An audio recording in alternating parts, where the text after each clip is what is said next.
રાજકોટથી આવી રહ્યા છે એક મહત્વના સમાચાર। કોંગ્રેસે પોલીસની કામગીરી પર ઉઠાવ્યા છે સવાલ। કોંગ્રેસ નેતા રોહિતસિંહ રાજપૂતનો પોલીસ પર મોટો આરોપ। દંડના નામે ટ્રાફિક પોલીસ લોકોને કરે છે હેરાન।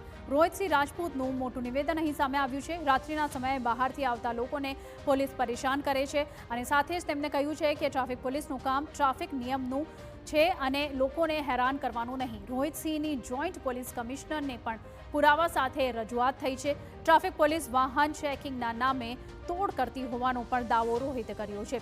આ સાથે ટ્રાફિક પોલીસની ગેરરીતિ સામે કાર્યવાહી કરવાની પણ કોંગ્રેસની માંગ ઉઠી છે।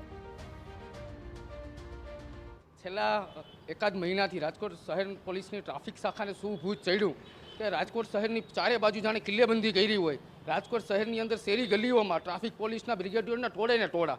ખરેખર રાજકોટ શહેર પોલીસ જે કોમ્બિંગ અને પેટ્રોલિંગ કરી અને જે હમણાં બ્લેક ફિલ્મ હોરન હથિયારો કેફી પદાર્થો બાબતે ડ્રાઈવ કરી આવકારદાયક છે, પરંતુ ક્યાંક ને ક્યાંક ટ્રાફિક નિયમોના ઉલ્લંઘન નામે રાજકોટના સામાન્ય જનતાઓને કનગળત કરવાની અમારી સાથે ફરિયાદો આવી છે। તમે ચોટીલાથી રાજકોટ શહેર પોલીસની હદ આવો એટલે બામણબર ચોકીએ રાતે 3-3 વાગે 15-15 TRB જવાનોના ટોળાઓ ફેમિલી હોય તો એને ટોર્ચથી ચેક કરે।